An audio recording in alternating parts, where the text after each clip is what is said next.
got a British Nigerian standing by. She's an absolute sports superstar, and we're celebrating the Africa Day and the focus. This is actually the fourth year in its celebration.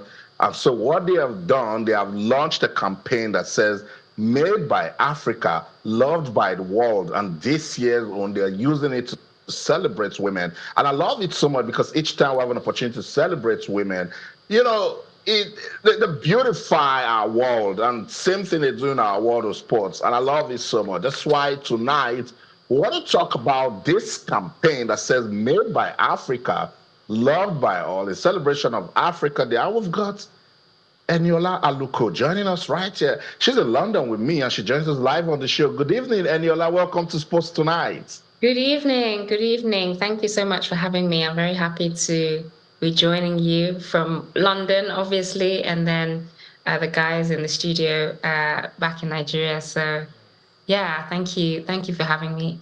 Awesome, awesome. Thank you so much for joining us on the show.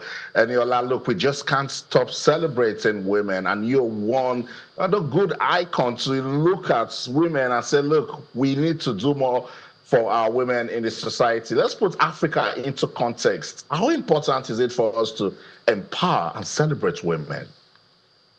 I mean, I think it's so important. I think women are the heartbeat, are the backbone of African culture, of African progression, of African success. And so it should be, the natural course of what we do is to continue to empower, support, uplift women. But also, in my world, it's about providing the resources and infrastructure for female athletes, African female athletes to flourish. That's what I fundamentally care about. We have the talent, we know. We have the brains, we know. We have everything that we need. But ultimately, if you don't have the infrastructure in sport for both young girls and professional players, then we would always come short. So I think that's really important to say, is that we need to continue to keep an eye on the infrastructure that is provided, the support that's provided for female athletes to continue to flourish. Let's talk about, yes, by the way, we're celebrating Africa Day. Let's talk about this Made by Africa, Loved by the World campaign. And then tell me more about it. Yeah, so it was a brilliant campaign, and Meta Africa approached me to do it as the first Nigerian female in diaspora in London to be spotlighted amongst other women. I think there was a woman from Kenya, there was another woman a dancer from South Africa, and another lady from Egypt. And I was honored. I was very honored and proud because there's so many amazing Nigerian women, and they chose me. So I got the prize, and I think the reaction to the video has been amazing. I've received so much love from not just Nigerians, but West Africans all around Africa, and that pride, that collective pride that I think we share in our journeys, particularly for me in diaspora, is something that I think is a shared experience. So yeah, it was a brilliant campaign, and I hope in future I can do more with Meta Africa.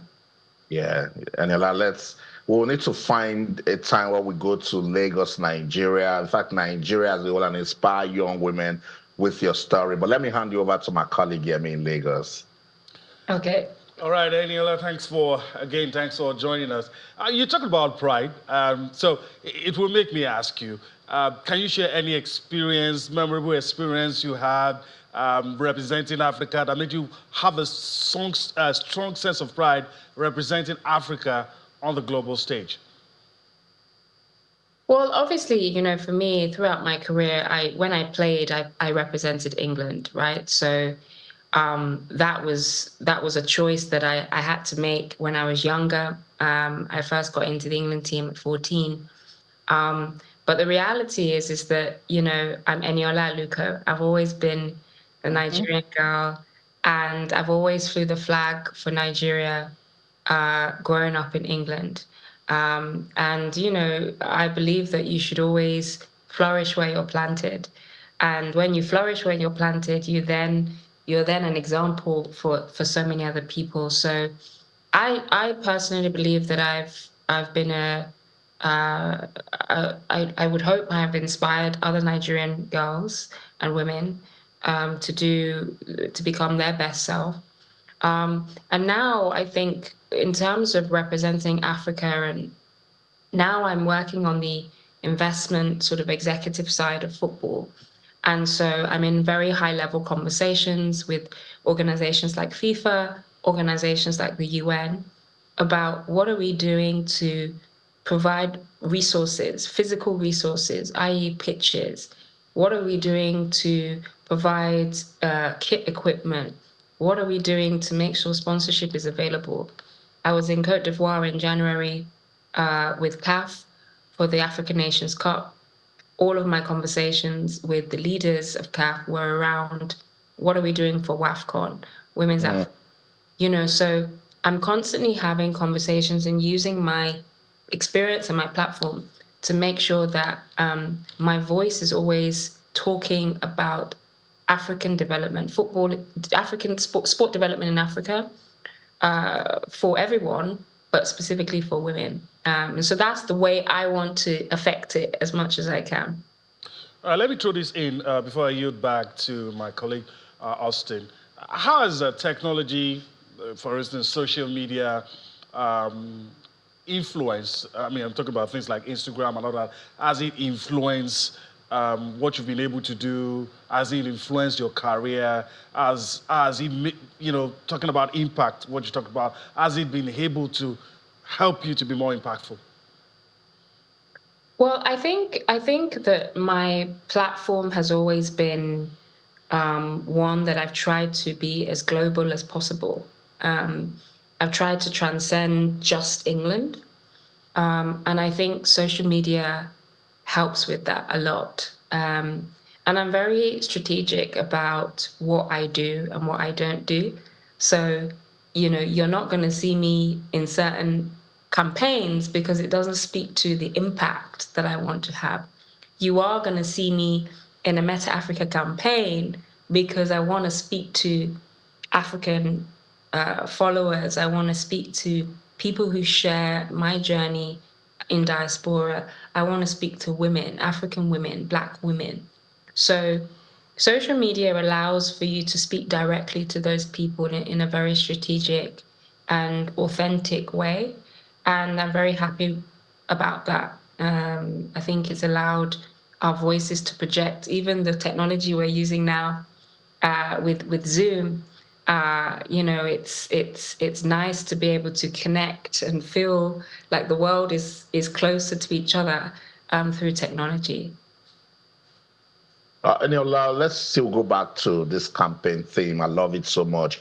Made by Africa, loved by the world, and its objective is to amplify voices from Africa, just so you guys can use your story to empower young women. Have you guys met that objective?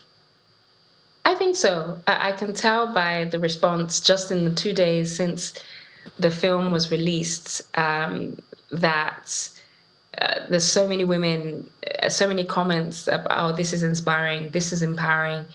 I've had so many messages, from women and girls to say, wow, I didn't know that this was the story. This was your story. I can relate to that. But there's a line in the film that I say, and I say that my mom always tells me in Yoruba, "Won le le le won ba, won le ba," you know, and that for Yorubas, they were happy. They were happy to hear. What does that mean, Eniola? So one le ba means, they'll chase you, they'll chase you, they'll chase you, but they never catch you. Oh, I love it. And that really speaks to my life because, I've when you get to the top, when you're rising, there's people who will always try and oppose you, will try to bring you down, will try and chase you. And my mom who is obviously a deeply spiritual Yoruba woman, always tells me, don't worry about that. They won't be able to catch you if you just keep moving forward. Right. So, I think many people were happy to, first of all, hear Yoruba spoken on the global stage, but also the wisdom in that message, I think, can speak to many different people. So the reaction, honestly, I've been really touched and moved, and I'm just so grateful to God that I'm able to be a vessel for positive impact as much as.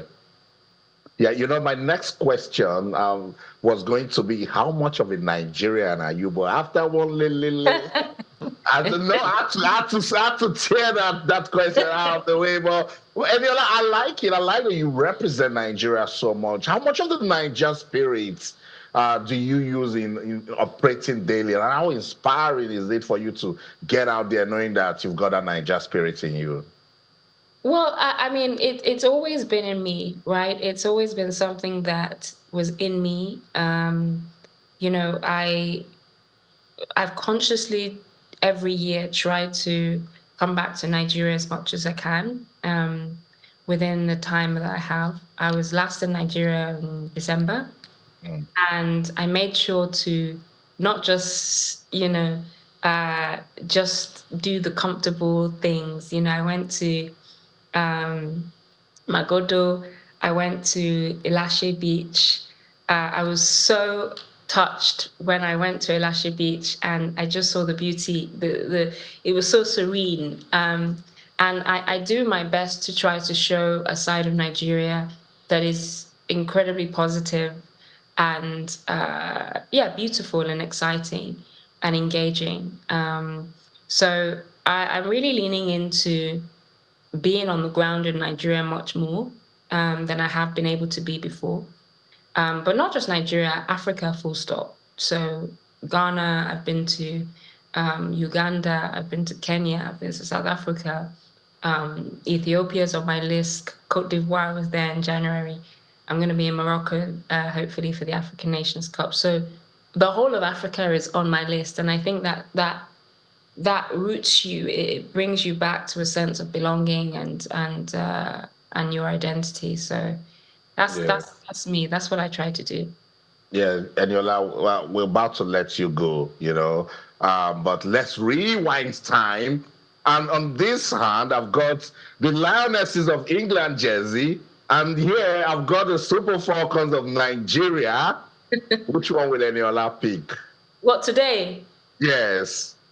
That's a tough question. That's a tough question because I think, look, my brother chose to play for Nigeria, right? And I remember feeling like, I wonder what it would have been like if I chose to play for Nigeria. But the reality is that, and I think I said it at the beginning of the top of the show. The reality is that the infrastructure for football, women's football, just has not been there, right? Certainly when I was younger, it wasn't even an option, really. It genuinely wasn't an option. So the option that you've just given me, if it was an option today with an infrastructure that allowed athletes to be athletes, I would choose Nigeria. But it's a big if, and that's what we have to work on. That's what we definitely have to work on. So sorry if it's a convoluted answer, but with a good infrastructure, I think Nigeria would. I think a lot of football players, Bukayo Saka, all these guys, I think a lot of them would choose Nigeria if we felt that, if we felt that it was much improved. So that's the task. That's what we have to try and work on. Yeah. How will I know you were a good footballer if you don't dribble me with that question? It's okay. I'll take it. I dribbled. I mean, do you want to be dribbled also? I'm good. I'm good. Let me keep my pride intact. I don't get dribbled. We've loved everything that she's told us. It's revealed a lot. So from here, I really don't have much. She's been revealing. And from here in Lagos, it's been nice having Eni on the show. Thank you so Yeah. much. Thanks for having me. Eniola, thank you. Thank you so much for your time. We're both in London, so we need to extend this conversation. Go for I'll coffee. come to you and then we'll get a conversation going. Thank you so much, Eniola and Aluko, for your time on the show. Thank you for having me. All right.